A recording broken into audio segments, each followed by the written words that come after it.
Welcome to Get Over It, the consciousness transforming podcast for exceptional 21st century living. We've got a great treat today. Robert Corman is back, and he's going to be talking about the book Journeys and Awakenings, Wisdom for Spiritual Travelers. This is a really very interesting book. I'm going to be upfront with everybody. I haven't read it all, but what I did read, it touched me very deeply, and Robert is going to share and expand upon what I've read and share with you, but it's going to be a very interesting show today. Now, the information shared on Get Over It uses intuitive and pragmatic insight to help you shift your consciousness to break through blocks and release energy that is no longer needed. Yes, we're going to help you let go of the BS that is holding you back, but you guys know I always ask the question, are you really ready to? And by the way, folks, BS is belief system. Now, a bit about me for my new listeners. Intuitive since birth. I'm a third-generation intuitive with over 3 decades of experience supporting people to break through the blocks along their path. I'm a strategist for personal and professional transformation, revealing cutting-edge information that enables you to prosper and thrive. I spent 25 successful years in corporate America as an executive sales professional, and I am the founder of Healing Visions Ministries and the Northern California Children's Education Network, a 501c3 nonprofit. I also authored 2 books. I provide consultations and healings on all areas of life that heal the mind-body-spirit connection, allowing you to live your very best life. Now, my clients tell me that I keep it real while providing them with accurate information to assist them along their journey as a spirit living a human existence, but they also say, if you really don't want to know, don't ask Monique.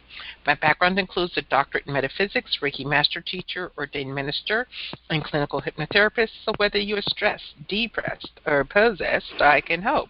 To find out more about me and the services I offer, go to my website, and that's MoniqueChapman.com, and I invite you to like me on Facebook and follow me on Twitter and LinkedIn. My guest today, Robert Corman, has had a wonderful and fascinating life, ever open to the magnificent opportunity to manifest as a unique and powerful presence. For 12 years, he apprenticed with a shaman whose cosmology drew its intuitive focus from various traditions based in matrilineal tribes from northern Mexico.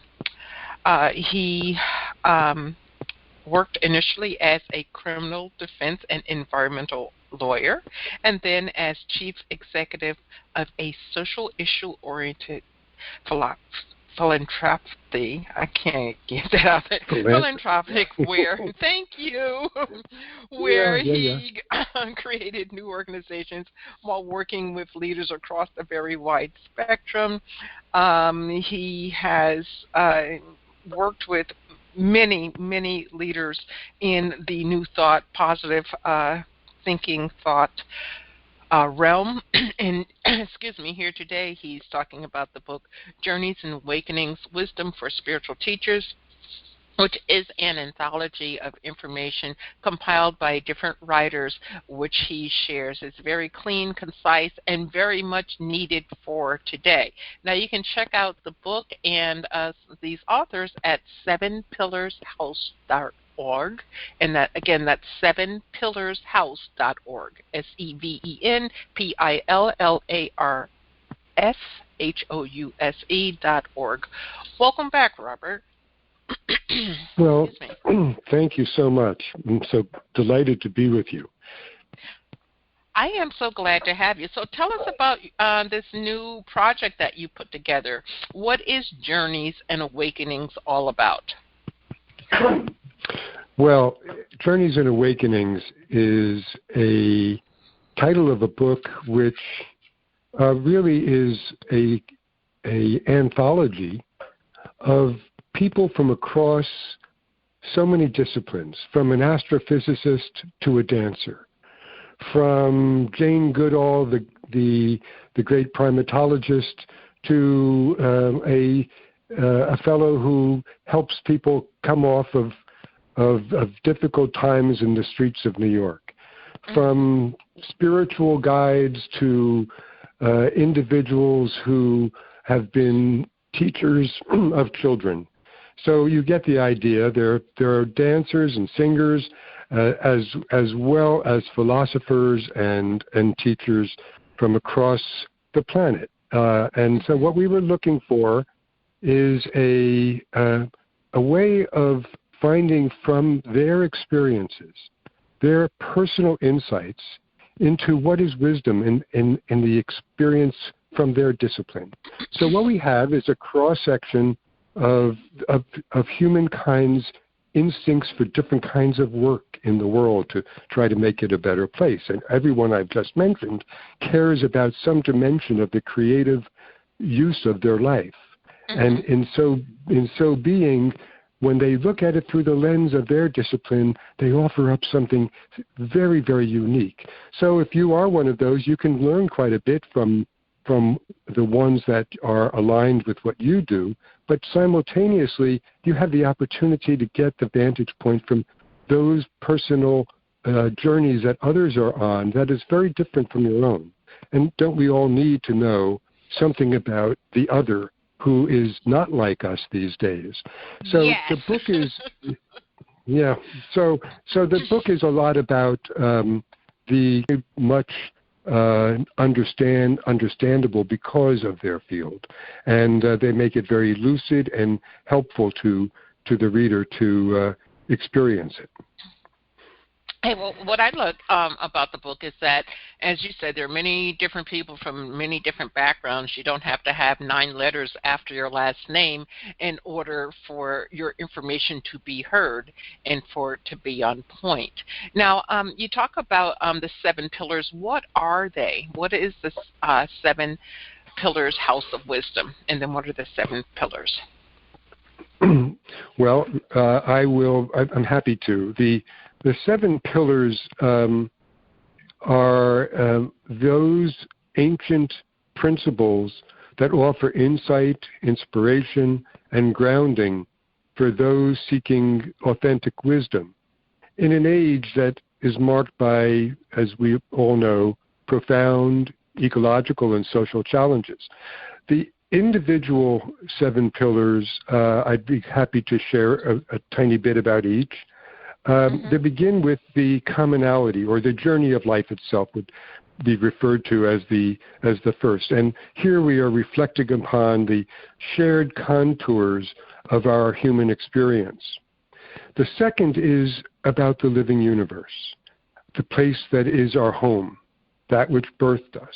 Here we are exploring the nature of the universe and the earth, and our vital relationship to both of them.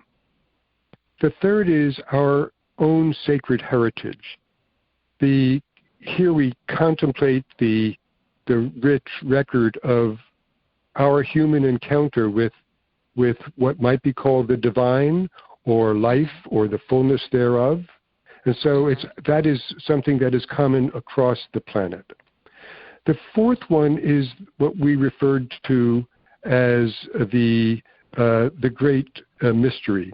It is kind of the ultimate awakening to the uniqueness, some would use the word numinous, nature of reality. And that is something that is at first a part of us, and we are a part of it, but it is far beyond us, and yet it is part of the unity of all things. Then we get into something which is more purposeful, the cry. This is the opening to the suffering of the world in all of its forms, because our lives are full of purpose, and here the cry is something that we all know of from our own experience, but we can see it in the lives of others. We can see it in the suffering of animals, plants, and when things are really awry. The 6th pillar is about what may be. How do we respond with mind and heart to the call of the possibilities, the call of the future that we know? And it's not only what we would like for ourselves, because that's very small. It's what we are collectively a part of that we can share that is a positive future for, as many native traditions refer to, the next 7 generations. And finally, the 7th pillar, very important. It is the pledge. how do we ourselves resolve to take meaningful action on behalf of all? And of course, this one is alive in all of us these days. We are dealing with catastrophe in one regard, and yet out of that, there is for so many people right now a necessary transition, and for many as well, there is transformation. But it's not just for us as individuals. It's for potentially and hopefully a new way of seeing, a new way of being with the other, and a new way for society to begin to see avenues for change that are enduring. Okay. So I hope that gives you a taste of what that means. It does, and I actually want to bring that into present time. But before I do, let me remind you that we're speaking with Robert Corman, and we're talking about his latest offering to the world, and that is Journeys and Awakenings, Wisdom for Spiritual Travelers, and the website, 7pillarshouse.org. Again, 7pillarshouse.org. Okay, so Robert, everything that you just talked about is absolutely fantastic, but let's bring it down to real life. Let's talk about what you just said in the context of what the world is going through right now with COVID-19, what the world is going through right now with so many corrupt leaders. I don't know why I laugh when I say that. I think it's somehow a reflection of my discomfort with the realities, but it is also my acceptance of it, because unless you can accept where things are, you're not going to be standing soundly in a grounded way. So thank you for the question. Where do you want to go with this? Any place you want. You just okay. Take the lead. Yes. I'm okay. So, and I'll try to tie it to the book as well. And let me make one minor correction that you didn't know about, and that is that the book is now housed at an organization called Inspired Sound Initiative, which is actually a nonprofit based not far from you in L.A., and it is the organization created by the extraordinary musician Yuval Ron, who is one of the authors in the book. And Yuval Ron is one of the great musicians. He's won and his ensemble have won some amazing international awards and Emmys and Oscar nominations for their music. And his article in the book is called Sacred Ecstasy, which is all about how music relates to a doorway in understanding the wholeness of things and understanding your question as well, because your question is a real key part of this book. It is how this book can ever remain evergreen, right? How can it be relevant? And how can we find our own creative actions that we can take that will be intelligent for making differences? So my take on what is happening is that the major experiments that have been built in this country, at least, over the last 250 years at least, have been toward refining a capacity for being democratic, for refining a capacity for equal justice under the law, refining a capacity for appreciating how to honor the landscape and the earth and the systems that give us food and give us air and give us water. And you see where this all goes. It is the ecology of things, not only in the natural sense, but in how we relate in other spaces, in the economic spaces, in the judicial spaces. And a lot of those things that we've been cultivating and getting better at are really being tested, terribly tested. And in some ways, they're being tested by what I would consider to be a very corrupt system of leadership that is particularly in the executive branch right now. And what I think we're seeing is a breakdown of some of those very forms that we have relied upon and taken not completely for granted, but to some degree. Those are being really undermined by the system that Mr. Trump has pretty much undone and is really committed to focusing primarily on himself rather than on the leadership that we all count on. And so for me, what I think we're seeing in the streets in this country and around the world are people coming together because they really think and feel and see that not only is it wrong, but there is something that is clearly a better way. And I'm hopeful, as much as I can be, that this better way involves people understanding that the hard work ahead includes personal growth within themselves, because otherwise they're going to be very afraid. You have to have courage in a time like this. And this book is filled with examples of people taking it upon themselves to explore some of the hardest questions. And there's a very wonderful quote in here by Wendell Berry, who is an extraordinary writer and ecologist. And it appears in Deepa Patel's piece called Journaling the Journey, her story of going through these very 7 pillars. But she says, I am going with the burning desire to hear the song of the impeded stream, quote unquote, the impeded stream, as Wendell Berry says, for it feels like I have lost my way. I am praying that Berry's words will guide me to a new place. And then she quotes him. It says, it may be that when we no longer know what to do, we have come to our real work. And when we no longer know which way to go, we have begun our real journey. The mind that is not baffled is not employed. The impeded stream is the one that sings. In other words, the difficulties give us opportunity. The difficulties are what makes us stronger. And so the protest movements hopefully will remain nonviolent, but will gather the kind of power and strength and resilience to communicate messages that are really about the love of life and the need to protect it, and the need to see all others as no less, no more than yourself.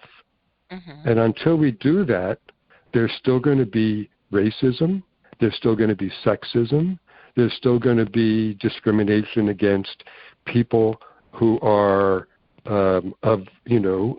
seeing themselves as one gender or another.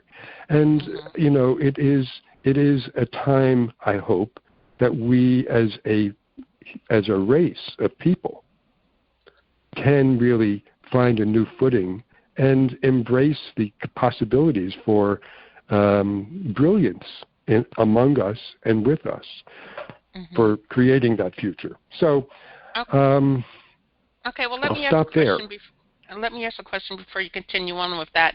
You mentioned the protests, and you see them basically across the United States, and a lot of it is focused around Black Lives Matter. But then there's other people coming in disrupting the protests, which allows the Orange Man in the White House to send out his secret police to take care of them. My concern, and I can support the protest, but my concern is that it just turns into continual protests without some type of regional, national leaders emerging to truly affect change. I mean, we've been through this before. I mean, I'm an old lady, so yes. I remember the riots in '68. I don't remember too much of politics before that, and there have been riots since. So why do you think that this could possibly be different? Well, I remember the riots in '68 as well, particularly in Chicago and in Newark, where my father was working and was a victim of those riots. And he didn't leave. He didn't think that, and this is to your point, he didn't think that the protests that were in Newark, New Jersey, were a bad thing. He thought that the assassinations, he thought all of those things that were happening were horrific. And he also knew that the injuries that he suffered were not from the typical protester. So he actually came home and said, I'm not leaving Newark because of this. I'm doubling down on staying in Newark. And he stayed there and practiced optometry for 50 years. So I think to your question about the folks who are messing up the protests, well, there are those on the far left who meet those on the far right who don't really have the maturity or the willingness to sit in that troubled stream that Wendell Berry, at the impeded stream that Wendell Berry was referring to. They are not growing in the process. They are disrupting in the process, in my opinion. But on the larger scale, I think the other difference between those and now is that it's global. There are white people marching in these protests in black communities. There are Native Americans who are showing up in food kitchens. I'm very involved with an organization that has been highlighting the black farmer, because the black farmer has been really hit hard by all of this, as has the black community. And the long historical journey of that black farmer has been since Reconstruction. And what we're seeing is, for example, the Native Americans in Minneapolis are sending out food to the black community that's not getting food when the market's all closed, and they're producing it. And you find the same kind of colorblind caring in the marches in Germany, in the Netherlands. There are marches in Hong Kong, of course, which is more homogeneous. But I think that it doesn't serve anybody to be hopeless. Even at the very bottom of Pandora's box, most people don't know this, but at the bottom of Pandora's box, there was one thing left, and that was the doorway to hope. So I am there. I'm all with that. And I'm seeing particularly, the largest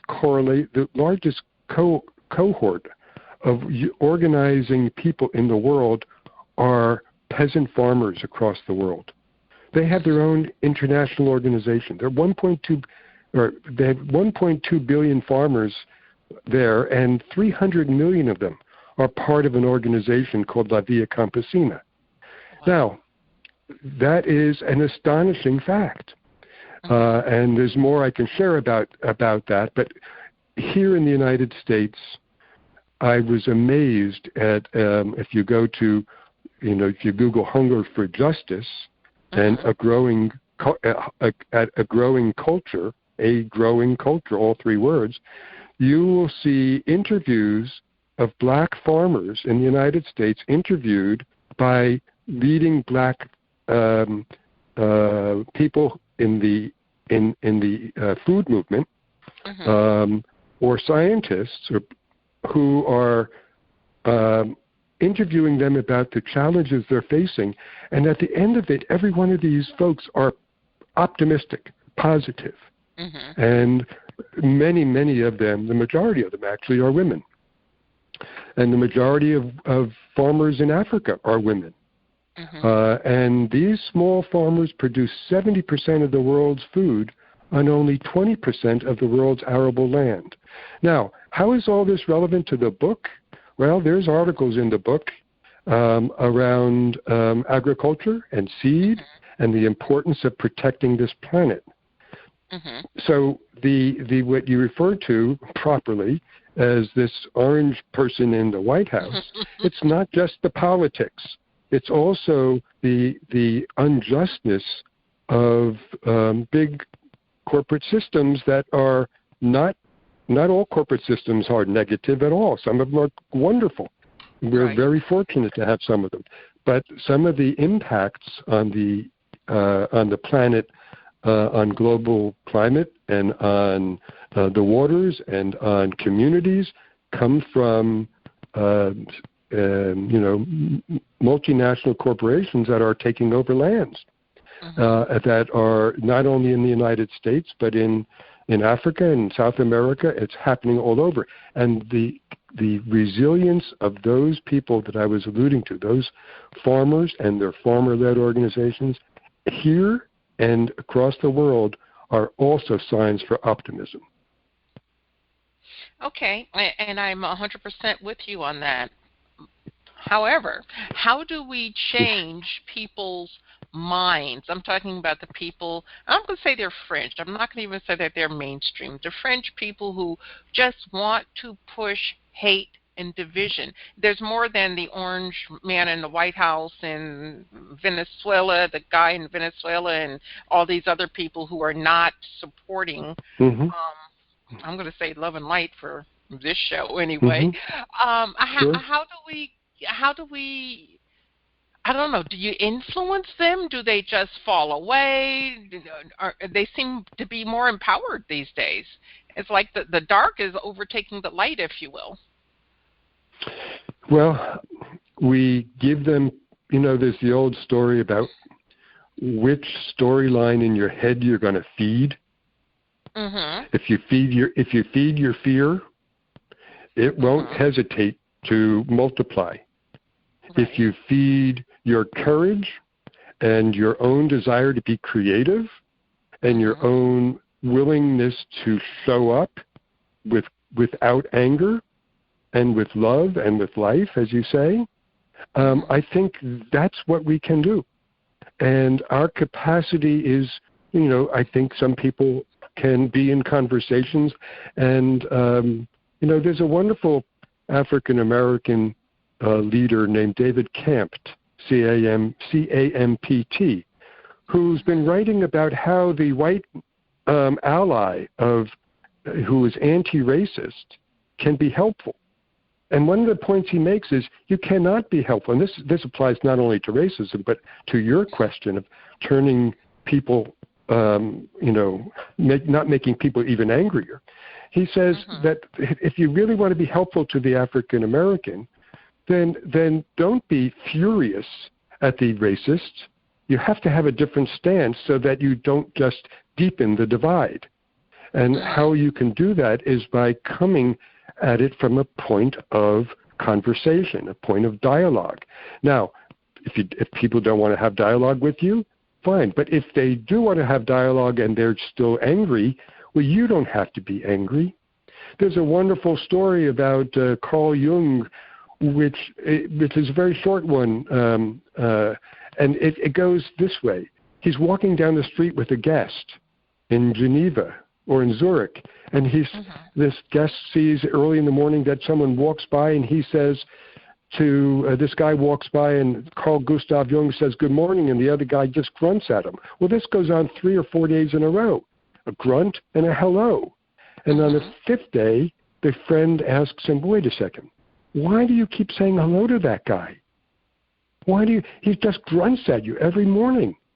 And Jung says back to him, why should I let his behavior determine mine? And so I think that we have to look at how we communicate and how we relate to these others with that kind of open-heartedness, because if we really honor the creative approaches that we have, the beliefs that we have, and we can bring to it some compassion for the suffering that is probably going on in the person who is as angry as the far right is, then probably some people on the left too. I don't know. I lean much more in that direction. But I must say, if we're going to be different from those extremes, then we need to be able to have some compassion and trust our ability to show up. And I think that is a way of staying in a place of unity with ourselves and belonging to life in a way that allows us to be integral, to have the integrity in the moment, so that we don't shudder, we don't shatter. And I believe that is what I think the whole universe supports us in that enterprise. I don't think it supports anger. I do think right now there are a lot of people afraid for the very reasons that everyone can be and should be. Fear is unto itself not a bad thing. It helps us. I mean, look at the capacity we have to suddenly flee out of fear when we should, right? Right.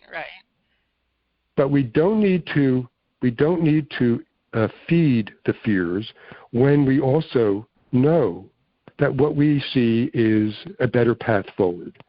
And I think that, our lives can be a part of the sacred space and the sacred places that we want to be. It's not only around us.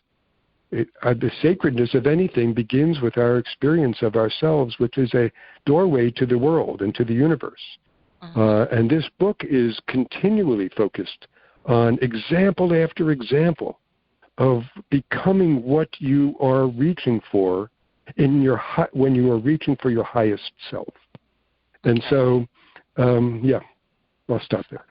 Okay, so the book, it has the 7 pillars, and then from the 7 pillars, there's 3 pathways. And what you were just talking about, I think, touched on all 3. The heart-centered conversation, so maybe there's somebody who doesn't agree with you, and you could both have a heart-centered conversation. And then also sensing the presence, and then creative expression. So could you talk to us a little bit more about the 3 of those, and how when we're out here navigating this world today, we can, from our own perspective, without judgment on anyone else, because I think that's a big hot button right now too, so much judgment. But how can we, from our own perspective, stay heart-centered? How can we sense presence, and how can we employ creative expression? Well, staying present is a practice.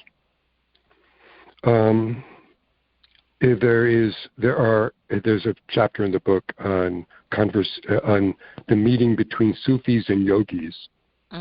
Two wonderful pathways, right? And they find common ground. So many of us, especially now, have come from a rich heritage. In fact, there's no one who hasn't come from a rich heritage. And at the heart of it is our capacity to, whether it be thinking of our ancestors in the highest sense of them, and thinking of the ones that we love who have gone forward, thinking of the ones that we have admired, our mentors, whether they be someone famous or ourselves, someone in our own lives. All of that is material. We need to be able to embrace that. And one of the things that I think we've lost, and not in all of the communities, but in many communities, is a respect for the older generation that knows so much about how to stay calm in difficulty. And because they've all gone through it. I was in Africa, working in East Africa 4 years ago with a bunch of leaders from 5 different African countries. I was a facilitator at the time. And one of the men stood up. He was probably 45 or 50 years old, and he was really concerned about how we save what we have learned, because they were talking about innovations. And what he said was, when my grandfather passes away, we will have lost the equivalent of the Library of Congress. We need to be able to embrace the learning and know that we are endowed with it. It's not whether or not we studied it and someone told us every detail. We're always learning. We're always aggregating. And we need to harvest some of that. What are the lessons? So staying present includes trusting that you know more than you may realize. And how can you bring that to bear? In terms of staying open to the other, I think it's really expecting others to be reaching also for their highest self. And I know in my own life, and I'm sure you've had similar experiences, that you've had relationships where they've taken a funny direction and it's not what you wanted, and you're struggling with it. And you realize that someone else is struggling and you're feeling the struggle. Well, how do you be there for them? And so my approach has been to speak to them as if I'm really speaking to the highest self that they are reaching for, not what I want from them, but the person that they are reaching for. That's very helpful in all of this. And I think another way of staying present is by taking action in the world. You cannot stay silent. The person who spoke right before Martin Luther King at the March on Washington was a rabbi named Joachim Prinz. Joachim Prinz had been the rabbi in Berlin. He was a very, very close friend of Martin Luther King's. And he was invited by Martin to speak right before him.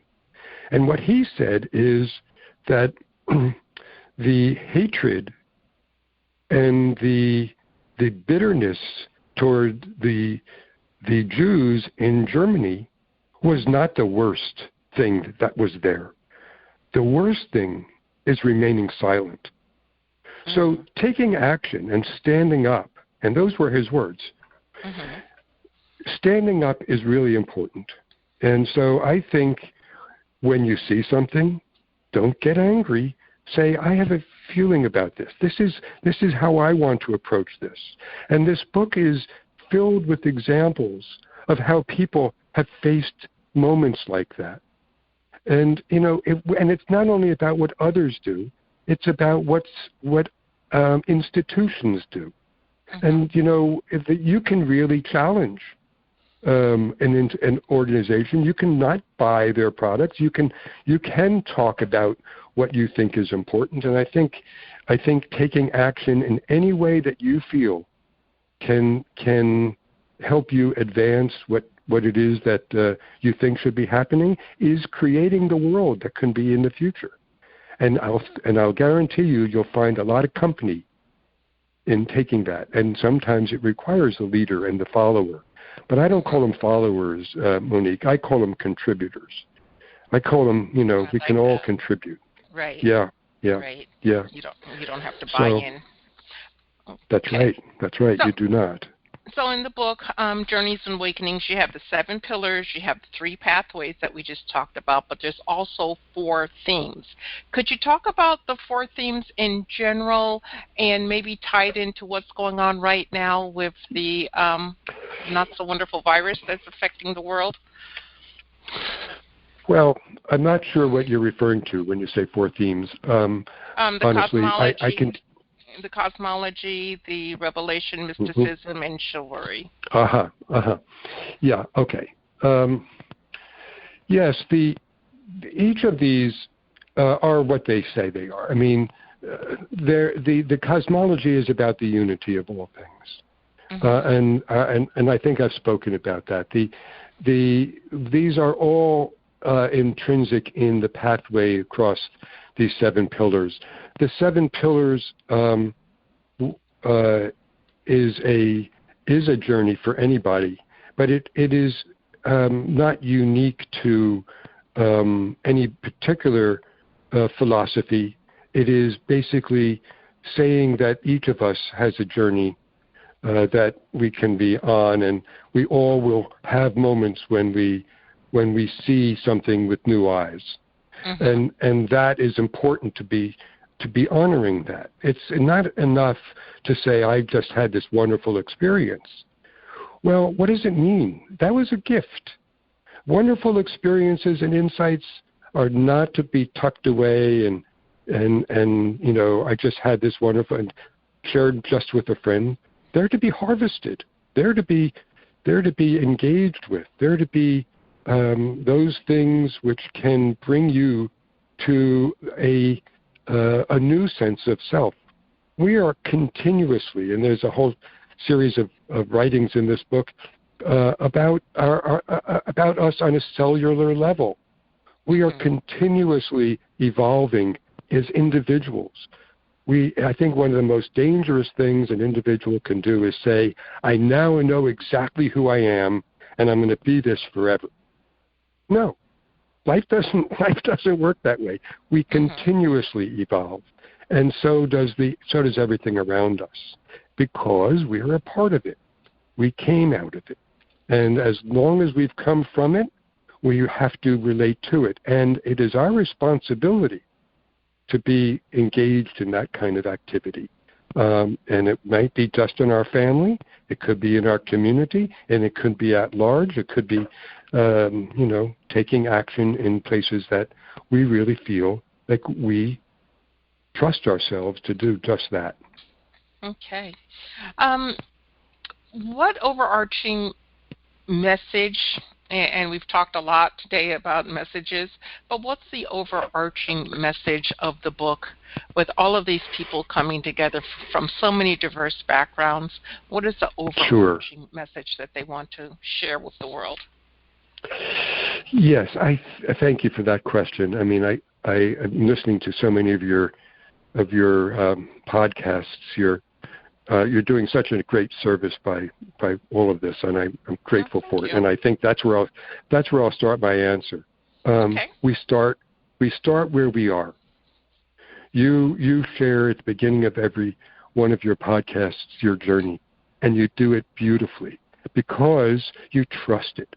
People have to trust that. Now, so in the book, the overarching message can be, and I think there are a few, but I'll try to share it this way. From the smallest focus of the microbiologist who writes in this book on something that is on a cellular level, to the astrophysicist who writes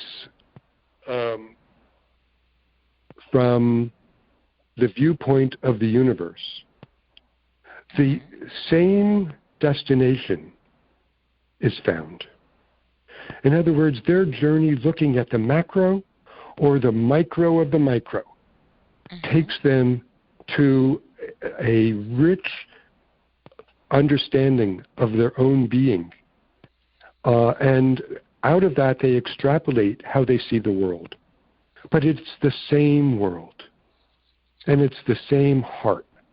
And it's the same brain that processes what's in the heart. And it's the same universe that they have to feed from and grow from. So I think one of the overarching themes, when you even look at the titles of some of the chapters, one of my favorite titles is, Does the Universe Have an Inner Life? That's written by an astrophysicist, right? And another one is, My God Lives on the Street. Another one is from the entrepreneur. His is called Sacred Investing. Another one is Listening to the Hidden Heart of Seeds. And yet another is The New Story for Children, how we can relate the universe to children. And each of these, whether it be written by a Native American or a scientist or the musician or the physicist. I'm not talking about the astrophysicist. There's also Victor Mansfield in here who writes about physics, and he writes about physics and Buddhism together. So, I think that the overarching is the inextricable relationships we all have, not only with each other, but with this planet being, and our capacity to show up in it And it's very important that we do now more than ever. Yeah. So that would be one main overarching theme. The other is take care of this place, because it's the only place we have, right? Yeah, for right now. for right now, that's right. Yeah, and it's suffering too, but it will survive. The question is, how do we become not so much a steward of it, which is a great concept, but it is also, quite a bit as if we can determine it, but we certainly can ease the burden upon it. And I think that is our charge in the time that we have. So that's I think those are all important. Yeah. Well, one of my favorite articles, and it caught my attention right away, was The Odor of the Gods. And I'm like, huh? When I looked at it. And then as I was reading through it, I'm like, oh, okay, that completely makes sense.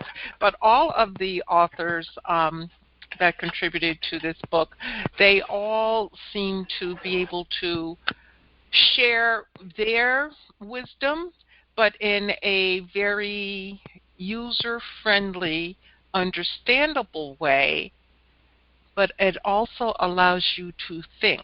So you're not being preached at, folks. You're being shown information, if you will, shared information, and then you can debate it, you can suck it up and sink it in, or you can say, well, no, that's not quite right for me. And all of those answers are okay, but it expands consciousness, I guess.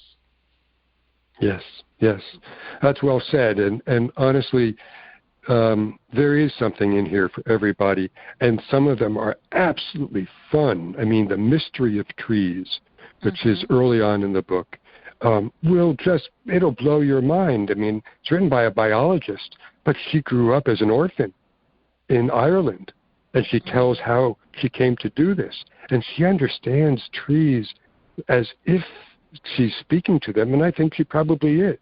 Yes. Diana Beresford Kroger's piece is glorious, and it's been published in a number of places now because of this book. And honestly, you're so right. These are all written for someone to love the stories that they're telling, each one of them. And of course, there are some that will say, no, that's not my cup of tea. But if you go back to it a year from now, it might be, because we change and we grow. And yes, I think this book, if you have interest in Native American insights, you've got a wonderful piece by Winona LaDuke. If you have a great deal of interest in different spiritual traditions, well, you have Buddhist traditions in here, you have Native American traditions, you have Sufi and Jewish traditions, you have atheists in here, and I think you'll find that, and you have many poets as well. So, and they're not very long. So, as one friend told me, he and his partner are reading a chapter to each other at night, and they have slowly made their way through the book and asked whether there's another one coming. So it's a beautiful opportunity to connect with your fellow human, those who have taken a journey and are sharing it, and I love them for doing it, and some have become dear friends, and I think that the readings will make you kind of feel like you're a dear friend of some of them because they're very intimate. Yes. That I will agree. Well, Robert, we're at the end of our time, but what pearl of wisdom would you like to leave with our audience today? Well, trust your creative side. Trust it like you've never trusted it before. If you don't think you're creative and you're a right-handed person, pick up and draw a picture with your left hand. And if you're a lefty, do it with your right hand. Just explore something, whether it be in music, pick up an instrument, or dance. Do something that will lift your spirit. And if you need to do it with another person, fine. Doing it by yourself, even better. Just learn to nourish and cherish and love yourself, because we need that. We need that positive capacity that you have to be present in the world. There's no other reason you're here than to become the world's leading expert on you. And that will be a gift to you richer than any other, and it will be a rich gift for all those around you. Well, thank you. Thank you for sharing that. And what I picked up on that as you were talking is let go of perfection, accept what is. Oh, yes, yes. You know. Acceptance is beautiful.